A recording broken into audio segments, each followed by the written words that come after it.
Hi, welcome to Forex in 4. I'm Mike Conlon for FXEDU, and in the next 4 minutes, I'm going to show you the highlights of where the action is in today's Forex market. So let's get started. Good morning. Today is Monday, November 15th, 2010. This morning I'm talking about buyers beware. Now, the reason I'm saying that this morning is because U.S. retail sales figures came in this morning much better than expected, and they posted the largest increase in nearly 6 months. Now, sales came in showing a gain of 1.2% versus an expectation of 0.7%. So that was a lot better, and it shows that these sales are increasing as we go along. But, at some point I wonder how much of this is induced by the fear of the threat of inflation, based on this QE2 program that we got just recently. So, in any event, that was a positive for the market, and I'll show you how things are versed this morning. But we actually started out in a bit of risk aversion this morning. Okay, we have the euro, which is lower again. Okay, we can see here on the 4-hour chart, this Irish debt thing is really starting to heat up. At this point, it looks like Ireland's actually being pushed towards accessing this emergency facility. They don't want to do that. They've fought hard for their sovereignty. They're trying to come up with their own budget plan that's going to help combat these measures, but those in the market around them are saying, no, you need to do this, particularly Germany. I mentioned last Friday how Germany sort of made them the sacrificial lamb, sort of pushed them towards this. So we're going to have to see what happens. But as of right now, they have not made an official request to access the emergency facility, and they claim that they have enough money, well into 2011 to fund their operation. So we'll have to see and keep an eye on that situation. Now, also overnight, okay, we can just see here, so the euro's been lower.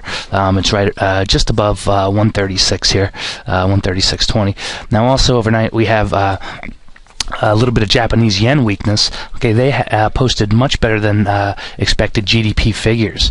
All right, the market was expecting a gain of 0.6% for the quarter, and they actually posted a 0.9% gain. All right, this pushed the annualized figure to a 3.9% gain, which is much better than the expectation of 2.5%. So you can see here earlier, USD yen, dollar strengthened versus yen to up over 83 here. Now, a lot of that has to do with the bond differentials. I mentioned last week how the 1 and 2 year notes and the bond rates really affect this. So it looks like yen's weakening, and actually yen was weaker across the board. You can see it over here versus Aussie.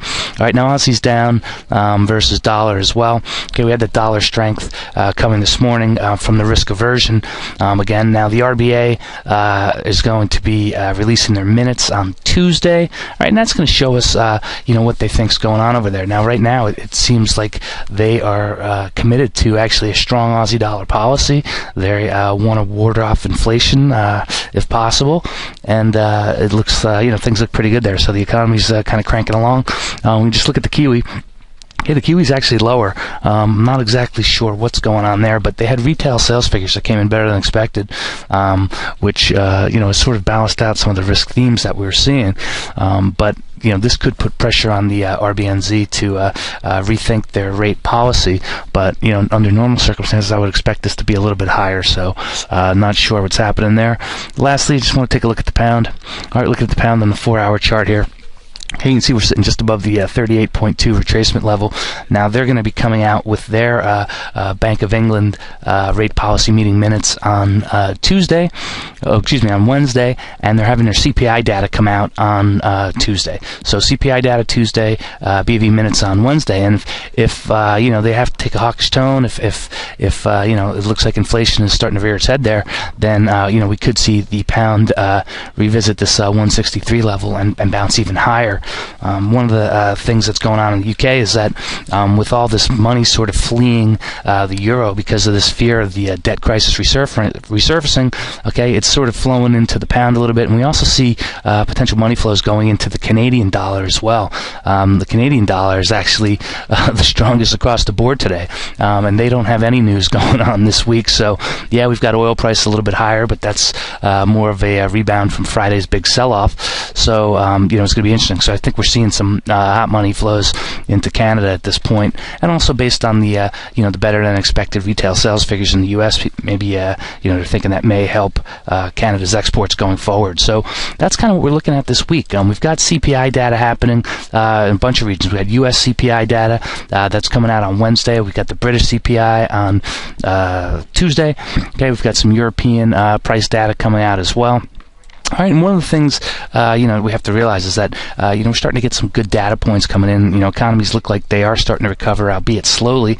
But right now we've got this risk of the euro debt crisis, resurfacing. That's sort of keeping markets cautiously optimistic. Now, it's this cautious optimism that's sort of counterbalancing the effects of QE2 that we've had here in the U.S. So we're going to see what happens with the inflation data on Wednesday here in the U.S. But my guess is that Bernanke and company, they are just doing everything they can to try and encourage inflation, and maybe people are starting to buy things, and we're seeing better than expected retail sales figures because people are anticipating inflation. All right, but one of the the problems that we have is that this inflation has to move over towards the housing market. The housing market right now in the U.S. is the big elephant in the room. All right, banks have got all these houses they're holding on to. They're actually not foreclosing on people because they don't want to flood the market with supply, drop prices even further, thereby causing even more pain. So they're trying to get the markets and people to think that housing's turning around and that they have to buy now. And that's sort of what I mean by buyer beware, is that we could see a situation where, we get buyflation, where, housing prices do not increase as money's not leaving the door of the banks. All right, but then you go down to the grocery store and you see that, prices of food's gone up, and, the price of gasoline to get to that grocery store has gone up. So you're seeing all this inflation, but the government's telling us that there is none. All right, and they're telling you, hey, you better buy a house now before price runs away. We've got low interest rates now, prices are low, prices are going to be going up, so get it now while you can. And they've sort of created this artificial market. So that's what I mean when I say buyers beware. It's nice that retail sales figures are going up, but as we enter the winter season, we've got people need to fuel to heat their homes. You're talking about food, talking about gasoline to get around as well. So you may just want to hang on to some of that extra cash rather than spend it on useless stuff if indeed we do start to see some inflation. So that's what I'm looking at today, folks. Busy week for the news on the employment data and inflation data, so keep an eye out for that, and good trading to all. As always, be sure to check out the written blog at www.fxedu.com to get complete coverage of today's Forex market. If you would like to learn more about how to trade the Forex market from professionals like myself, be sure to check out our affordable Forex trading courses. And if you're already a seasoned professional or aspire to be one, ask us how we can help you achieve your Forex goals. Go to www.fxedu.com to get started today.